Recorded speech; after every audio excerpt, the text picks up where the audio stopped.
Welcome back. How you guys doing? How you guys doing? Back, man, with AFL video, man. Like I said, it's been a minute. Um, with the AFL currently in like the offseason, I do know the draft happened a couple weeks ago, but with the AFL currently in the off season, it's been kind of like, just been kind of dull. You know what I mean? So sorry about that. Not really bringing the AFL heat like I usually do, but usually when sports are in like the off seasons. I don't really, pay attention. I don't pay attention to as much as I usually do.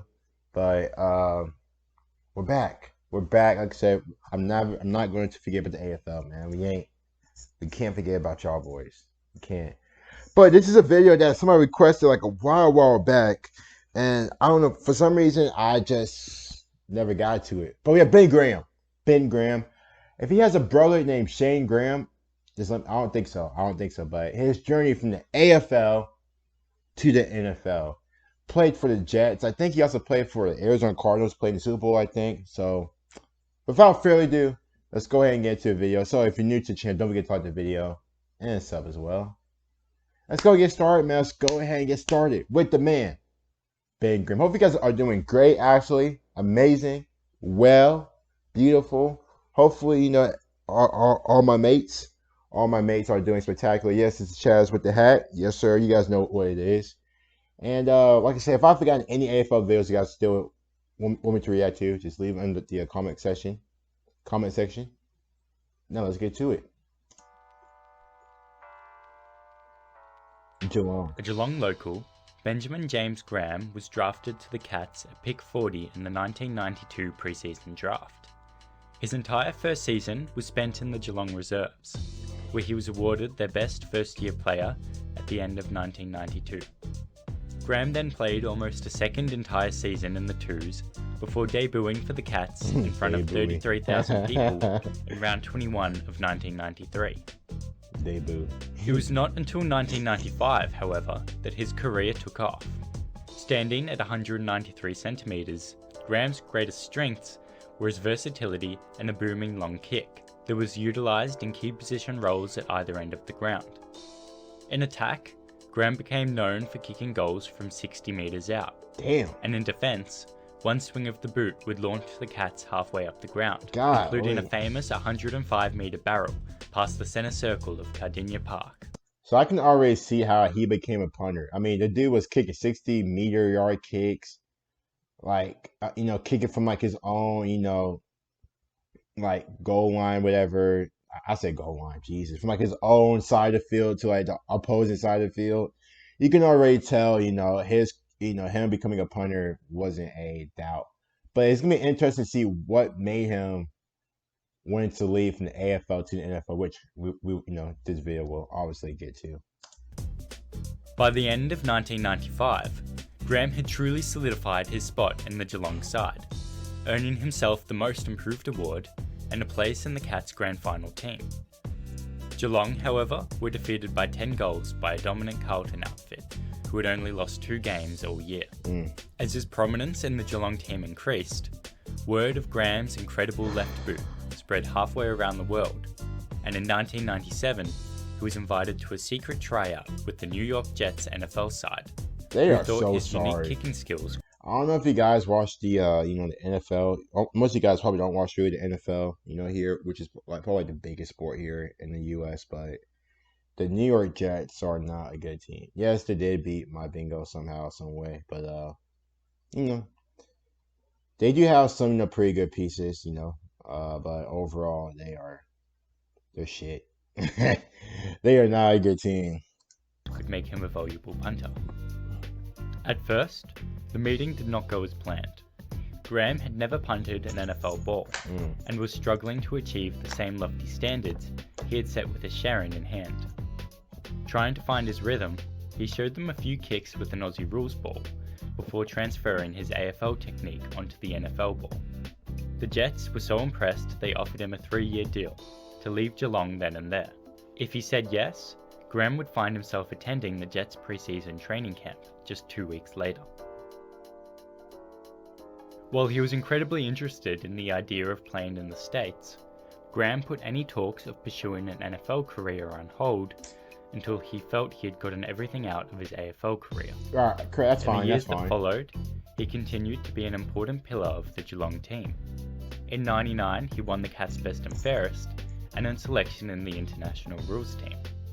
His status at Geelong continued to grow, and in 2000, he became the club's captain and was runner-up in the Best and Fairest. Graham served as the Geelong captain for 3 years, giving up the position at the end of 2002, and in 2005, more than 10 years after his AFL debut, Ben Graham surprised many by ending his 219-game career. Little did the Australian public know at the time, this was far from the end of his sporting journey. Interest from the Jets had not waned, and Graham had decided to pack his bags and try his luck in New York. That's Graham a big was ass first sent step. to school.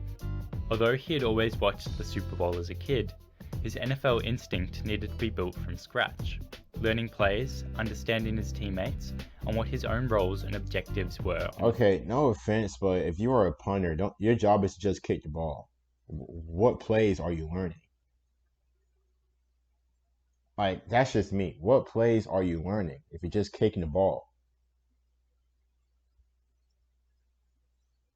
Field. That's On weird. September 11, 2005, Graham made his debut for the Jets. I'm not in a talking about match the against buddy. I'm just Kansas talking about City just in Chiefs, general. This time in front of 78,000. Yes, sir. He set a new record for the oldest rookie to feature in an NFL opening day at the age of 31, but more notably, he became just the second person to play in both the AFL and the NFL, after Eagles and Demons player Darren Bennett, putting on display the drop punt kicking style synonymous with AFL, but a relatively new feature to the American game. After silencing the critics in 2005, 2006 saw Graham hit a 69-yard punt that would remain the longest of his career, and after being placed in the Jets leadership group, he signed a lucrative 6-year contract. It was rumoured to be worth almost $6 million Australian dollars, an amount just shy of an entire AFL team's yearly players' payments at the time. Graham proceeded to be a regular for the Jets, his reputation in New York even allowing him to appear alongside Elmo and Dorothy on an episode of Sesame Street. It was in 2008 that he was first introduced to the cutthroat nature of the NFL, and he was waived by the Jets on the 22nd of September, following a below-par outing against the Patriots. Interestingly though, Graham was re-signed by the Jets just 6 days later, without missing a game. His replacement, Reggie Hodges, had suffered an injury. Hodges would recover for the next game, however. So just 3 days later, Graham was released again. That's It was a complete the shock. NFL. The New York media thought I was a scapegoat for an underperforming team. The cutthroat nature of the industry was fully realized at this point, and I thought my career was over. In October, Graham played a single match with the New Orleans Saints in London before being released at the end of the month, and it wasn't until December that a more stable position presented itself at the Arizona Cardinals. When the Cardinals faced the Philadelphia Eagles in the NFC Championship at the end of that season, Graham's opposing punter was ex-North Melbourne player Saverio Rocca. The winner of that match would progress to Super Bowl 43, guaranteeing that one of the two would become the first Australian to feature in what is undoubtedly one of the world's greatest sporting events. That's what's And with up. the Cardinals defeating the Eagles, they secured not only a date with the Pittsburgh Steelers on Super Bowl Sunday, but a place in history for Ben Graham. Too bad Pittsburgh did beat the Cardinals. Ugh, too bad. That sucks. I didn't know that though. He could have been the first Australian to win a Super Bowl. That's what's up. On Super Bowl Media Day, many of the 700-odd reporters were surprised to find both an Australian and a punter with his own booth. A humble but excited Graham told the press, "It's still a dream to me. I'm still pinching myself. And honestly, I still can't believe I'm in this position right now." While the Cardinals fell short to the Steelers, who became the first franchise in NFL history to win 6 Super Bowls, Graham still describes the game as the proudest moment of his sporting career. He played for the Cardinals until 2011, when he was released only to be re-signed yet again for a single game as injury cover. A month later, Graham was picked up by the Detroit Lions, where he was the first choice punter until a season-ending injury in 2012 saw him and the club reach a release settlement later that year, officially closing a historical career in the NFL. That's what's up. Today, Graham has returned home to the AFL and now holds the combined positions of Football Operations Manager and VFL General Manager at the Western Bulldogs, where he works closely alongside General Manager of Football, Chris Maple, to oversee the football department. Hey, that's what's up. Well, it isn't every Aussie kid's dream to sign a lucrative deal for an NFL club.